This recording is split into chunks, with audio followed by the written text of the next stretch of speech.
क्या तुम्हारे भी स्टार्टिंग के एग्ज़ाम उतने अच्छे नहीं हुए हैं? क्या तुम भी चाहते हो कि मेरे आगे के एग्ज़ाम बहुत अच्छे जाएं और मैं बहुत अच्छा स्कोर। स्टार्टिंग के एग्ज़ाम में जो हो गया है अब आगे के एग्ज़ाम में ना। तुम्हारे भी मन में यही सब सवाल चल रहे हैं अभी। तुम्हारे पास अभी टाइम है कि तुम अच्छा स्कोर कर पाओ। क्या अभी भी अच्छा स्कोर किया जा सकता है लास्ट के एग्ज़ाम में? Hi, in this video I am going to tell you how you can improve your marks in आने वाले बोर्ड एग्जाम में। जो आपके एग्जाम बचे हुए हैं उनमें I will tell you some मूल मंत्रास जिनकी हेल्प से आप अपना स्कोर हाई कर सकते हैं। अगर आपके स्टार्टिंग के एग्जाम उतने अच्छे नहीं हुए हैं जितना आप लोगों ने सोचा था तो आपको इस वीडियो को एंड तक देखना चाहिए, क्योंकि इस वीडियो में मैं आपको कुछ ऐसे मूल मंत्रास बताने वाली हूँ जिनकी हेल्प से आप अपने आने वाले जो एग्जाम्स बचे हुए हैं उनमें बहुत अच्छा स्कोर कर पाओगे। तो वीडियो को एंड तक देखना। So let's start the video. First of all पहला जो मूल मंत्र होने वाला है वो है आपका कम रिसोर्सेज। आपको अपने जो रिसोर्सेज है उनको कम रखना है। आप लोग क्या गलती करते हैं, आप बहुत सारे PDF वगैरह इकट्ठे कर लेते हैं और बहुत ज़्यादा हैवी बर्डन अपने ऊपर बना लेते हैं और फिर लास्ट टाइम में उस सबको रिवाइज करने का आपके पास टाइम नहीं रहता है। तो इससे बचने के लिए आपको अपने जो रिसोर्सेज हैं उनको मिनिमल रखना है ताकि आप सब चीज़ों को अच्छे से रिवाइज कर सकें। आप लोगों को लग रहा होगा कि कम रिसोर्सेज करने से तो हमारा नुकसान ही हो जाएगा। देखो अभी लास्ट टाइम पे थोड़ा स्मार्टली काम करने का सोचो। देखो सब कुछ अभी आप नहीं कर सकते। अगर आपको लग रहा है कि आप कोई चिट्टी रोबोट है कि वो भी कर लेंगे ये भी कर लेंगे, ऐसा तो बिल्कुल भी नहीं हो सकता। अभी तुम्हारे पास इतना तो ना तो टाइम है और ना तुम इतना सब कुछ कर सकते। अगर आप लोग ज़्यादा बर्डन बनाएंगे ना तो कुछ भी नहीं होगा।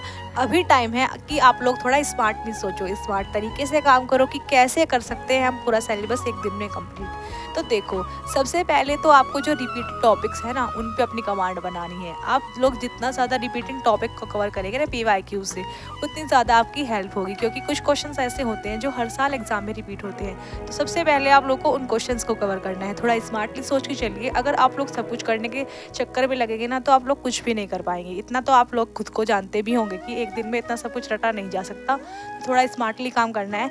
तो फर्स्ट मूल मंत्र से क्या समझे आप लोग कि आपको अपने जो रिसोर्सेज हैं उनको मिनिमल रखना है, कम रखना है। ज़्यादा रिसोर्सेज इकट्ठे नहीं करने हैं। जितने आपने अपने क्लास नोट्स वगैरह बनाए होंगे, स्कूल कॉलेज में आपको जो नोट्स बनवाए गए होंगे उनको अच्छे से रिवाइज करो और जितना आपने खुद से नोट्स बनाए उन्हें अच्छे से रिवाइज करो। इधर उधर के PDF के चक्कर में मत भागो। इतना सब कुछ करने की कोशिश में जो करने के लिए इम्पोर्टेंट है वो भी तुम नहीं कर पाओगे। तो आई of you understand.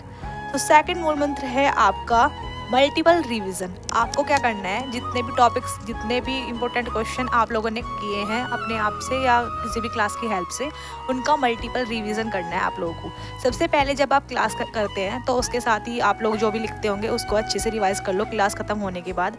After the class you can किसी भी अच्छी सी जगह पर बैठ जाओ जहाँ शांति हो, जहाँ ज़्यादा शोर ना हो, जहाँ आप लोग को आपकी खुद की आवाज़ अच्छे से सुनाई दे रही हो।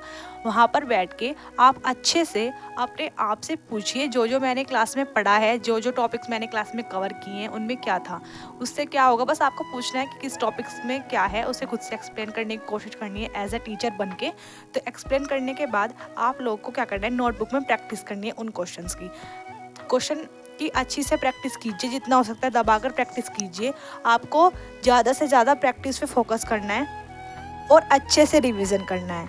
आपको मैं एक चीज़ बता दूं, जो टॉपर्स होते हैं ना वो सबसे ज़्यादा रिवीजन पे फोकस करते हैं। वो नहीं भागते इधर उधर के फालतू के चक्कर में कि ये भी कर लूँ वो भी कर लूँ ये भी कर लूँ, इधर से भी कर लूँ उधर से भी कर लूँ। देखो इससे क्या होता है, एक तो पूरा दिन आपका निकल जाता है और फिर आखिरी में रात को आप जब बैठते हैं आप सोचते हैं कि पूरा दिन तो निकल गया, कल तो एग्ज़ाम है। तो इन गलती से बचने के लिए आपको पहले ही अपने जो रिसोर्सेज उनको मिनिमल कर लेना है और उनका बार बार रिविज़न कर लेना है। तो सेकेंड मूल मंत्र है मल्टीपल रिवीजन। तो आप जितना ज़्यादा रिवीजन करेंगे उतना ज़्यादा आपको एंड टाइम पे हेल्प होगी और आप एग्जाम में अच्छे से रिकॉल कर पाएंगे।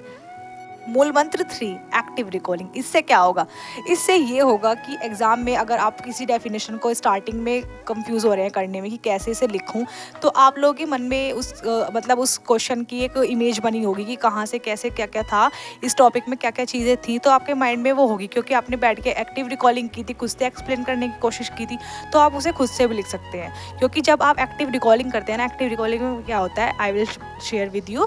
तो सबसे पहले आप लोग किसी शांत जगह में बैठेंगे और खुद से पूछेंगे कि इस टॉपिक में क्या है और कैसे कैसे ये टॉपिक है, खुद को एक्सप्लेन करेंगे। उससे आपकी एक्टिव रिकॉलिंग स्ट्रॉन्ग होगी और एग्जाम में अगर आप लोग डेफिनेशन में थोड़ा कंफ्यूज भी होंगे कि कैसे स्टार्टिंग थी, स्टार्टिंग में क्या वर्ड था, याद नहीं आ रहा है, तो आप अपने आप से खुद से बनाकर भी लिख सकते हैं, क्योंकि आपको पता है कि टॉपिक के अंदर क्या है। तो जो आपका मूल मंत्र 3 है, एक्टिव रिकॉलिंग, ये वेरी इंपॉर्टेंट टॉपिक आपका होने वाला है। Practice practice practice, practice make perfect. तो आप क्या करेंगे, जितना हो सकता है उतना, जितना आप लोगों ने पढ़ा है उसका अच्छे से प्रैक्टिस करना है। रफ शीट निकालिए और फिर खुद से लिखिए, जैसे आप एग्जाम हॉल में बैठे हो ऐसा इमेजिन करके खुद से क्वेश्चन सॉल्व करने की कोशिश कीजिए। आप जितना ज़्यादा खुद से प्रैक्टिस करके जाएंगे, एक तो आपकी एग्जाम हॉल में आप पैनिक नहीं करेंगे बिल्कुल भी, क्योंकि उस क्वेश्चन को आप अपने घर बैठ के 10 बार प्रैक्टिस कर चुके होंगे, तो आप काफ़ी कॉन्फिडेंस फील कर रहे होंगे उस क्वेश्चन को फिर देख के। प्रीवियस ईयर क्वेश्चन, तो आपको क्या लगता है कि प्रीवियस ईयर्स क्वेश्चन इंपॉर्टेंट नहीं है? वो बहुत ज़्यादा इंपॉर्टेंट है, क्योंकि हर साल क्या होता है, कुछ टॉपिक ऐसे होते हैं जिनमें से क्वेश्चन आते ही आते हैं, कुछ बहुत ज़्यादा रिपीटेड टॉपिक्स होते हैं, तो आपको वो कवर कर लेने हैं। अगर वीडियो में यहाँ तक आ गए हो तो कमेंट बॉक्स पे अपनी क्लास और अपना नाम लिख के ज़रूर से जाना, ताकि मुझे भी पता चले कि कौन से क्लास के बच्चे यहाँ पे वीडियोस वगैरह देख रहे हैं, तो ताकि मुझे भी थोड़ा आइडिया मिले कि कौन से क्लास के बच्चे वीडियोस देख रहे हैं। और हाँ, बहुत सारे बच्चों के मन में ये चल रहा होगा कि अभी तो 1-2 एग्ज़ाम इतने बेस्ट नहीं हुए हैं, लास्ट में कैसे हम इतना अच्छा स्कोर कर पाएंगे। तो देखो, अगर तुम लोग अपने मन में ठान लोगे कि मुझे अपने लास्ट के एग्ज़ाम में अपना बेस्ट देना है, फुल मार्क्स लेके आने हैं, तो डेफिनेटली आप कर सकते हो। अगर आप उसके बारे में सोच सकते हो तो आप कर भी सकते हो। तो अपने आप को बिल्कुल भी ऐसे मत सोचो कि भाई अभी लास्ट में नहीं हो सकता, भाई हो सकता है, डेफिनेटली हो सकता है, आप लोग कर सकते हैं। बस आपको अपना पूरी जान लगा देनी है, पूरा दम लगा देना है कि हाँ, मुझे लास्ट के एग्ज़ाम में अच्छे से फोड़ के आना है। स्टार्टिंग में जो कुछ हुआ है हो गया है, उसके बारे में बिल्कुल भी नहीं सोचना है। बस अभी आपको क्या सोचना है कि मुझे जो लास्ट के एग्ज़ाम हैं उनमें फुल मार्क्स लेके आने हैं किसी भी हाल में, क्योंकि अभी तुम्हारे पास ये लास्ट के एग्ज़ाम बचे हैं, इनके बाद फिर तुम्हारे पास रिग्रेट रह जाएगा और कुछ नहीं रहेगा जब रिज़ल्ट आएगा कि मैं इससे ज़्यादा अच्छी परसेंटेज डिज़र्व करता था। तो ऐसा रिग्रेट रखने से अच्छा है अभी जितना हो सकता है उतना दम लगा दो और अच्छे से एग्ज़ाम दे के आओ, और यकीन मानो तुम बहुत अच्छा करके आओगे। अगर तुम लोगों ने अभी सोच लिया ना कि मुझे करना है, तो भाई तुम डेफिनेटली करके आओगे फॉर श्योर। बस तुम्हें ये सोचना है कि हाँ, जैसा भी हो गया है, first exam, second exam, third exam, अब मुझे अगले एग्ज़ाम्स पे फोकस अभी से करना है। आप लोग क्या गलती करते हैं कि एग्ज़ाम दे के आए, आप वो दिन तो फिर ऐसे निकाल देते हैं, रेस्ट में खा लिया पी लिया, थोड़ी यूट्यूब पे वीडियो वगैरह देख ली, तो ऐसी गलतियाँ मत करना। अगर आपका एग्ज़ाम हो चुका है तो तुरंत नेक्स्ट एग्ज़ाम की प्लानिंग में आपको लग जाना है कि हाँ, अब मुझे कैसे इस एग्ज़ाम को हैंडल करना है, और ऐसा करने से आपका एग्ज़ाम बहुत अच्छा होगा। आपको क्या करना चाहिए कि अगर आप एग्ज़ाम दे के आए हैं, उसके बाद आप नेक्स्ट एग्ज़ाम की प्लानिंग कर लीजिए कि कैसे कैसे मुझे एग्ज़ाम में अभी क्या क्या करना है, और जो एग्ज़ाम से पहले दिन होता है ना, 1-2 दिन का गैप, तो उसी में सब कुछ ख़त्म करने की कोशिश कीजिएगा, क्योंकि फिर लास्ट का जो दिन बचता है ना, जिस तरीके से कल आपका एग्ज़ाम है, तो ऐसे मत करना, क्योंकि फिर आपका लास्ट टाइम में उतना रिवीजन पे ही फोकस रहता है, बाकी और चीज़ें याद नहीं हो पाती हैं।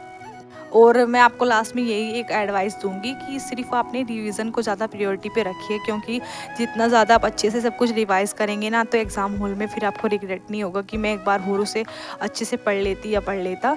देखो, अच्छे से अभी रिवाइज़ करने पे फोकस करो। रिवीजन सबसे ज़्यादा इंपॉर्टेंट होता है एग्ज़ाम में, क्योंकि जितना आप याद रख पाएंगे ना, उतना ज़्यादा अच्छा होता है। कभी कभी ऐसा भी हो जाता है कि क्वेश्चन हमने पढ़ के गए थे, हम 1-2 दिन पहले हमने क्वेश्चन पढ़ लिया और फिर लास्ट मिनट पर उसका रिविज़न नहीं किया और वही क्वेश्चन फिर एग्ज़ाम में आ गया, तो फिर क्या होता है कि आपको फिर वही क्वेश्चन याद नहीं रहता है। थोड़ा बहुत आपको बीच बीच में से कहीं से कुछ याद होता है, और फिर आप लोग उसे अच्छे से फ्रेम करके नहीं लिख पाते, आता हुआ क्वेश्चन भी फिर छूट जाता है। तो इस गलती से बचने के लिए अच्छे से सब कुछ रिवाइज़ करो, जितना हो सकता है रिवीजन पे टाइम लगाओ, और ज़्यादा क्लासेस वगैरह के चक्कर में, मतलब फालतू की क्लासेस के चक्कर में मत पढ़ो।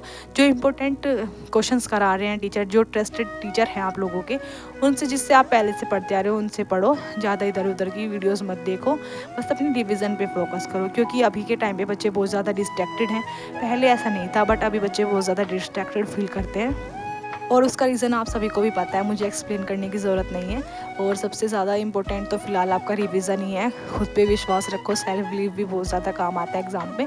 और अगर वीडियो में यहाँ तक आ गए हो तो कमेंट बॉक्स में जाकर ड्रॉप कर दो कि दीदी, I will give my 100% in my next exam. All the best you all guys, thanks for watching, bye bye.